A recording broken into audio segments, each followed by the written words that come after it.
Hello, everybody. I'm Parsha Becky, and welcome back to another week of Parsha.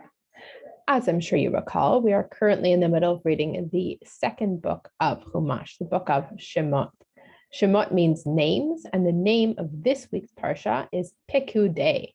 Pekudei means counts, and it's called that because the Parsha starts with counts of everything that was used to make the Mishkan.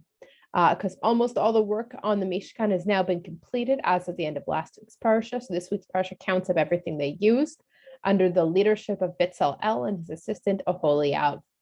And they also, in this week's Parsha, they make the uniforms for the Kohanim, starting with the special outfit for the Kohen Gadol with his ephod robe that has stones on the shoulders with the names of the 12 Shvatim, the 12 tribes of the Jewish people carved into them, and decorations of gold bells and pomegranates on the hem of the ephod robe, and the choshen necklace with the 12 gemstones to represent the 12 tribes of the Jewish people hanging from a gold chain, and the tzitz of pure gold that goes on his forehead with the words Kodesh LaHashem, holy to Hashem. They also make the uniforms for the regular Kohanim with the shirt and the pants and the belt and the cloth for their head.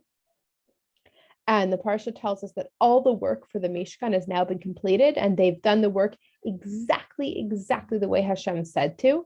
And Moshe looks over what they've done. Moshe blesses them. Moshe's like, wow, great job, you guys, for doing all this work for the Mishkan. You've done everything exactly the way Hashem wanted. Kol hakavod, that's amazing.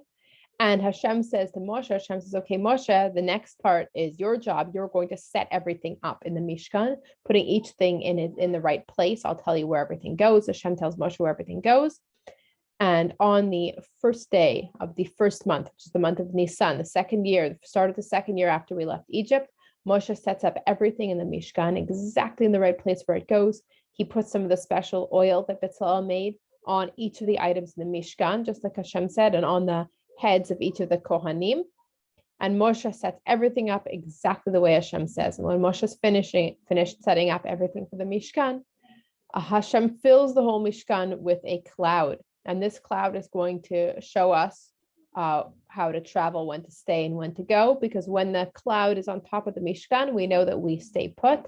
And when the cloud lifts up into the air off the Mishkan, that means that it's time to travel, and we will travel following Hashem's cloud. And that is the end of Parshat Pekudei, which brings us to the end of the book of Shemot. And when we finish reading a book of Chumash, there's something that we always say. We say chazak, chazak, benit chazak, strong, strong. And we will make ourselves strong because learning Torah makes us stronger. And we've made ourselves so strong now reading the second book of Chumash. And we're going to make ourselves even stronger by starting right up from the third book of Chumash next week. Shabbat Shalom.